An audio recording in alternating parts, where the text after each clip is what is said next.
gelombang laporan kepada Rismon lainnya, tetapi potensi itu paling tidak ada di dua hal. Satu, penggunaan gelar akademik palsu, diduga begitu, sepanjang dia tidak bisa menunjukkan ada memang ijazah Yamaguchi University-nya. Nah, yang nggak benar itu adalah laporan Jokowi.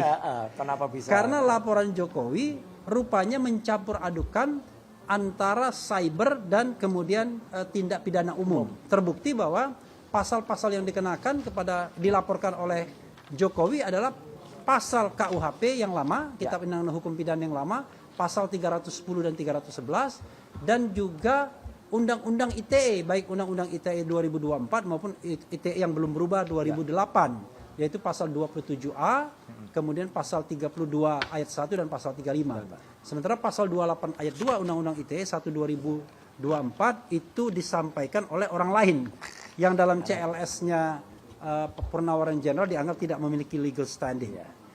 Nah, kami tidak tahu apakah akan ada gelombang laporan kepada Rismon lainnya, tetapi potensi itu paling tidak ada di dua hal.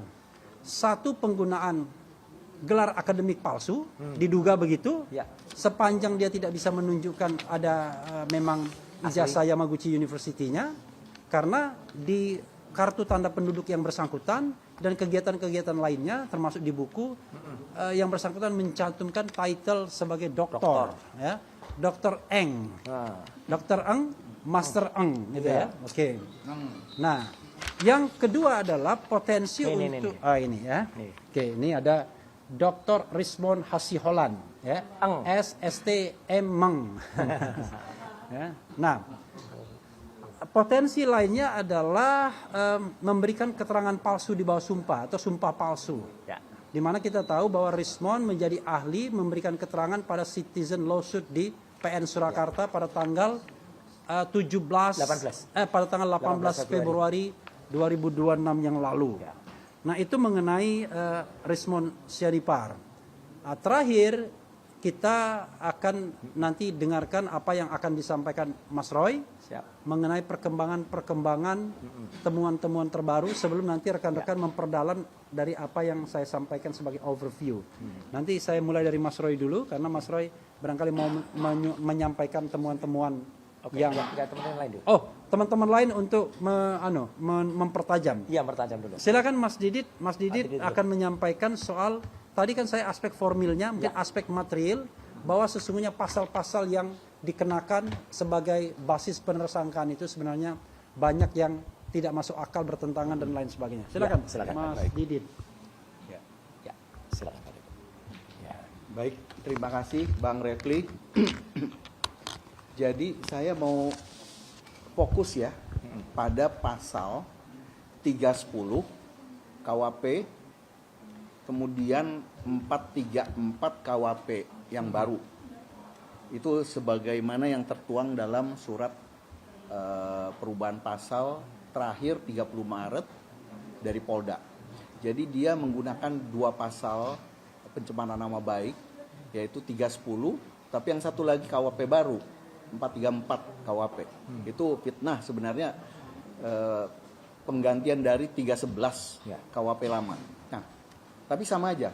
Kita bicara 310 dan 311 ya, atau 433 atau 434. 310 ini sebenarnya itu adalah pencemaran nama baik.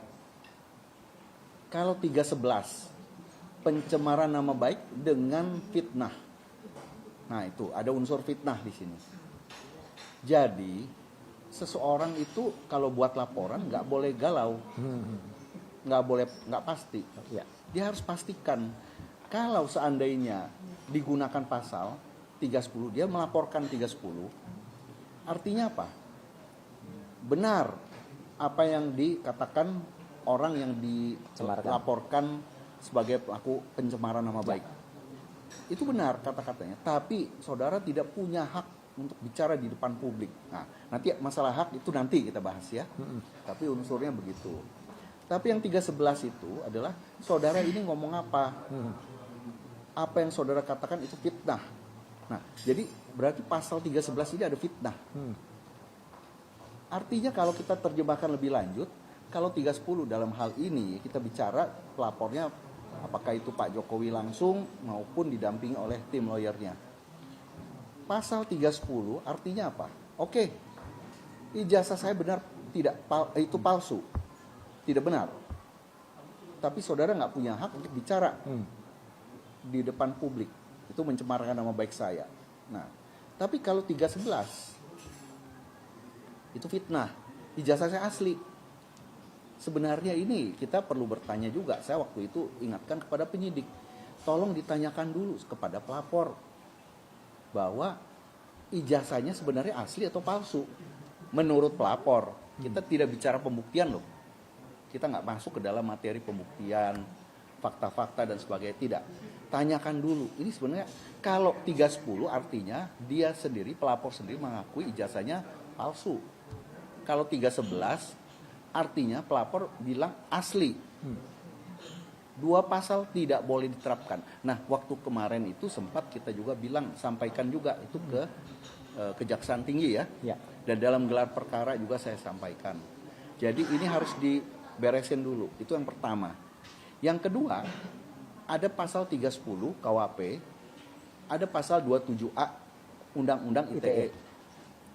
Dua pasal ini sama unsurnya, yaitu mencemarkan nama baik. Satu di elektronik. Ya, satu adalah lex specialis, satu adalah pidana umum, lex generalis. Nah, sebenarnya ini berlaku lex specialis derogat legi generali. Ini melanggar asas itu. Jadi kalau sudah ada satu pasal yang peristiwanya sama, tapi sudah diatur secara khusus, Ya, maka yang berlaku adalah yang khusus. Jadi tidak bisa diterapkan dua pasal ini. Jadi harus dipilih antara 310 maupun 27A. Itu. Yang ketiga, inilah yang kita sampaikan juga kepada Kejaksaan Tinggi.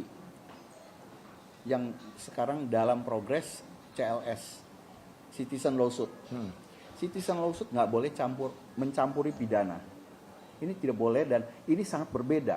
Ini melulu hanya kebijakan profesionalisme dari manajemen penyidikan si penyidik Polda Metro Jaya.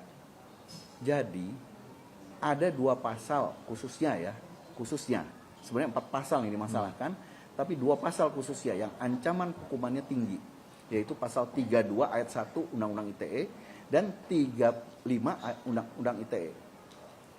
2 pasal ini kenapa jadi kita fokus? Karena apa?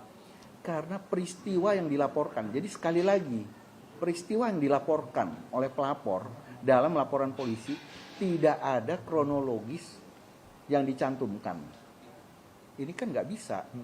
Jadi kalau kronologisnya adalah seseorang melaporkan peristiwa pembunuhan, dia harus melihat ada orang membawa alat yang digunakan untuk membunuh, kemudian ada orang yang dibunuh, kemudian ada jasad.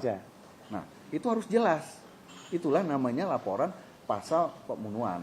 Yang sebelumnya KUHP lama adalah 338, kalau berencana 340. Nah, sekarang ini yang dilaporkan adalah pencemaran nama baik. Nah, apakah itu fitnah? Silakan pilih. Kalau pencemaran nama baik tapi bukan fitnah, 310. Kalau fitnah, 311. Tapi kalau yang di uraian peristiwanya, saya sempat diperlihatkan laporan polisi pada saat gelar perkara. Ternyata tidak ada uraian kejadian atau peristiwa pasal 35 dan 32 ayat 1, tidak ada. Itulah yang kita bilang penyelundupan pasal. Nah, itu harusnya menjadi perhatian dari Kejaksaan Tinggi, karena kalau dia P21-kan dengan 2 pasal itu, artinya apa? Begitu gugatan CLS dikabulkan bahwa benar ada penyelundupan pasal, berarti kan P21-nya itu menjadi ada sifat melawan hukum di sana. Harus diulang. Ya. Artinya apa lagi? Pelanggaran terhadap hak asasi manusia. Itulah masalahnya. Nah, jadi seharusnya, sepatutnya, seyogyanya berdasarkan pasal 139 KUHP tunda dulu. Nggak bisa P21. Nah, karena apa? Menunggu putusan CLS. Ya. Karena kita bukan mencampuri pidananya, tapi jangan sampai ada kekeliruan manajemen penyidikan diberlakukan, diterapkan. Ya, mungkin dari sana ya. Ya. Cukup Oke. saya jelaskan. Baik. Terima kasih. Ya. Subscribe, share, like, and comment. Subscribe, share, like, and comment. Subscribe, share, like, and comment. Subscribe, share, like, and comment. Subscribe, share, like, and comment.